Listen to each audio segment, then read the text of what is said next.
All right, Women are Grounded. I am so excited. We are here today with Miss Aline Fenelon. How you doing, Aline? I'm doing wonderful, darling. How are you?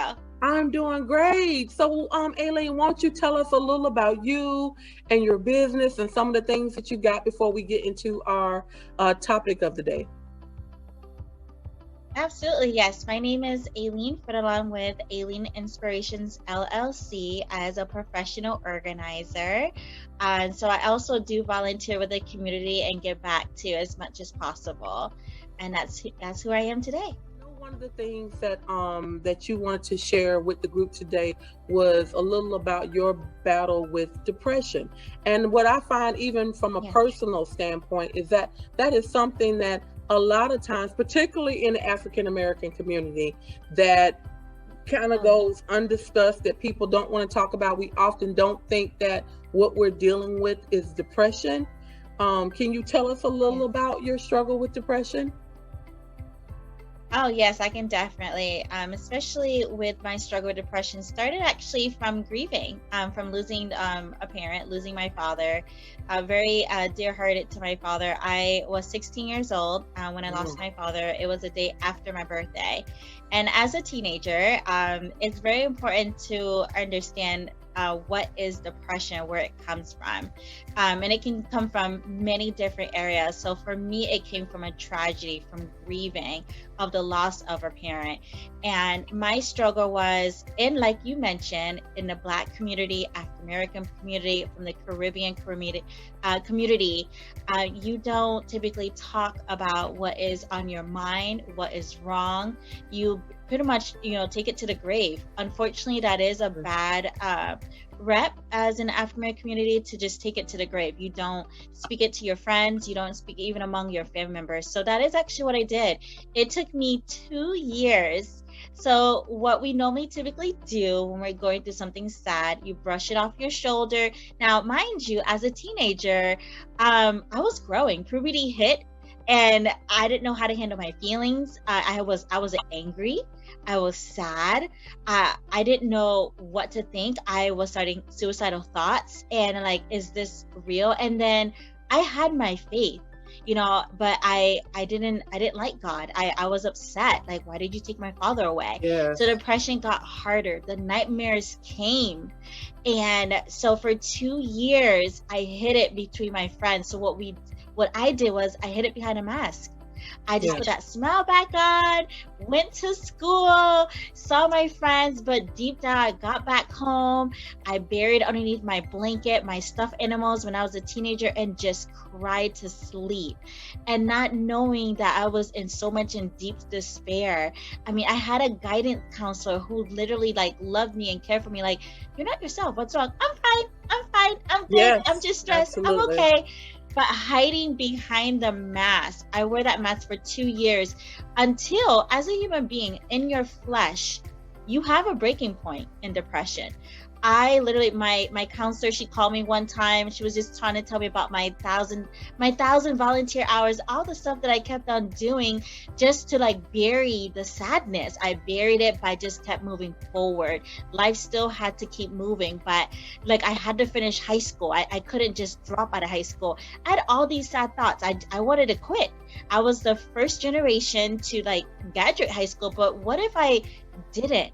Because I kept on thinking sad stuff. I kept on like, I want to take my life away. And, unfortunately, I did have a good support group of girlfriends, but even them, I couldn't go to them. It was until that point where my guidance counselor, she pulled me aside and she's like, I wanna call a team therapist for you. And I said, no, no, no. In a Black community, African American community, and in a Caribbean life, we don't believe in therapists. No. We don't No. need to talk about the problems. No. Mm-mm. I was so grateful that she did do it anyway. She did it anyway. She did it anyway. And the counselor came, put me in a private room and literally like just started talking to me, gave me a stuffed animal. Mind you, I'm 17 now. Gave me a stuffed animal and like, well, tell me what's going on. I stayed quiet. I said nothing, literally for an hour. I sat there and they like, kept on trying to ask me questions And as a teenager, I kept my mouth shut. And then I went back to my counselor, and then she's like, okay, so I noticed the therapist said that you didn't say anything. And then she gave me a hug. And guess what? That physical touch hug, I like wept and wept. Yes. 2 years of holding that in. I stayed, like, I passed like a few like classrooms. I didn't go to a few of my classes. I wept for hours. And like, I was like telling, you don't understand, like, he was my best friend. And I was so sad. And like, those tears finally came out. Oh my goodness. Now moving forward into adulthood, you know, that depression, I started to heal from it just by continue to open up. My counselor gave me a safe place. So with coping with depression is going to someone that you know you can trust to be transparent, and gave that safe place to talk about anything, talk about the thoughts, the nightmares, the thought of hurting yourself, the literally, the just even like every little dark moment thought you had. My counselor was a safe place because she wouldn't even break that trust to even tell my parent, my mother, who was a surviving parent, who was already going through it, but she didn't tell her. You know, even though that my mother couldn't speak English, she didn't get a translator and went and like, you know, go and tell my mother. She was like, this is between you and me. And that it gave me that window to be open. And then I started telling my friends. And my friends started to like, okay, well, we're here for you. But without that counselor just going over and above and beyond and just like, I'm going to just get help for you anyway, even though you said no, it helped me a lot. Because going into adulthood, even though if I have like another episode of feeling down and depressed, I know I have safe friends that I can be transparent to go to and just talk about it. Because it's not venting, it's talking, because you need to talk your way through it. I cope with it, and also as a teenager, not only by talking, by listening to music, by doing my art. I love the sketch. I literally express what I was going through my art. So that's how I actually cope with my depression as a teenager and going forward as an adult. One of the things that I always tell my son is that you have to have a song in your heart. And I always tell him that, and because I know for myself, even long before I knew what depression was, I knew I was dealing with something, and I would have good days or bad days, and particularly when I was younger. And I would always keep a playlist that I probably had around for 20 years now. But these were songs that always lifted my spirits in hard times, because hard times are definitely going to come. And like you, I lost my father really young. I was 18 when my father passed away. And I just remember thinking like, okay, I'm okay, because I felt like there were other people around me that were suffering, that were closer, like his mom or, you know, the other siblings that I didn't need to become undone. So I would say, I'm okay. And I can remember having some really great news about something and running home and picking up the phone to call my father, and then realizing that I couldn't call my father. And that was about 2 years later when I actually wept and grieved and realized like, oh my God, I really miss my dad, you know? So I totally, you know, it never occurred to me, especially, and this is for any young woman listening to this message, it never occurred to me to go to a counselor. You just sometimes don't internalize it by thinking like, okay, this horrible thing happened. I'm okay. I'm going to get up. I'm going to go to school. I'm going to go to work. Everything's great. You know, it makes sense for, you know, his mom or his wife to, you know, be depressed because they were his mom or his wife. But, you know, it's okay if you're a child or someone else to be depressed about that loss. But the thing about it is, don't allow it to consume you. And I did. And I can remember having some dark times and suicidal thoughts and all kinds of things, you know. So I guess my question, next question, Aline, would be like, what advice would you give another person? And I also want to be clear, there's another interview that we had as people haven't had a chance to watch it that talks about grief, so you guys can go out there and look for that, because in that one, I want to say that Miss Anna breaks down other things that are grief, right? But so we won't get into the whole different things about grief, but what would you say for someone that's dealing with some sort of depression? In our instances, we're talking about the loss of a parent, but there's other forms of depression.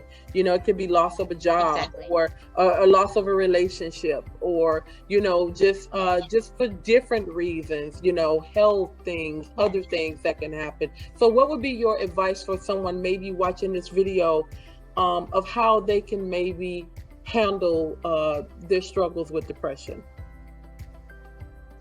Thank you. Yes.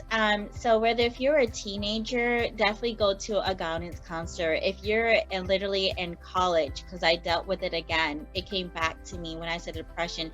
Depression, it comes and goes. It's, yes, you can say you can heal from depression, but I would definitely say seek help. Professional help. You know, yes, you can have, like I mentioned earlier, the safety friends to go to be transparent. But in high school, I had the guidance counselor. In college, I had another healthy counselor because a boss of mine noticed my behavior patterns changed. So she mentioned for me to see a different counselor, and it's not just one. Go to as many as you can that you feel, you know, not just the first one or the second one, but you feel that it is comfortable for you, you know, and definitely insurance is out there too as an adult as well. It can be a loss of not just a loved one, a sibling, a child, but it can be from a baby. You know, there's postpartum depression as well. Yeah. There's so many different forms of depression, but definitely I advise you, do not face this alone. Amen. I was going to also say, for people with medical insurance, like through their jobs, I know that there's something also called the EAP. So you can also EAP, check, yes. yes, with the employee assistance program on your job to see if that's something that Yes. your employer offers. It's something where I believe it's a certain amount of counseling sessions that you're eligible Yes. for free. You know, so that's Exactly, a good for thing free. as well. So I did it. absolutely. So there's all kinds of resources out there. Sometimes there's if you're in your church, and there could also be counselors or pastors or people within your church. I know that a number of churches also have some form of a grief ministry. And again, grief doesn't always mean death. It could be some other things that you're dealing with. But I like one of the things that you said, Aline, which was about, you know, having friends in safe places where you can go, a safe place to go to be able to share your feelings about whatever it is that's ailing you at that time. And I think that's very important. And also use caution too, you know, because obviously, you know, you got to be careful about who you go to and share your business with, because everybody, you know, is probably not a good option. But you can also pray about that as well, for God to send you some people to be able to share with. You know, now we're slowly, little by little, I wouldn't say like we're 100% out of the park yet, but we're slowly, little by little, coming out of the park where we are being more sociable. But please stay safe. Absolutely. You know, please stay safe. Please stay healthy. Please stay fit. Please keep your mind where you feel your mind stay positive. You know, every morning above ground is a blessing. Amen. Amen. Well, I don't know, Aline, if there's anything that can be said after that. So at this point, I would like to thank you so much for coming out here and sharing your story. I think that a lot of women are definitely going to benefit from your honesty. So we thank you for that. I don't have it next to me, but I will be sending you a Grounded coffee mug, and as an affiliate, a swag bag and everything too, for being a part of Grounded. So we just want to thank you so much for coming and sharing and pouring into the women of Grounded. So thank you very much.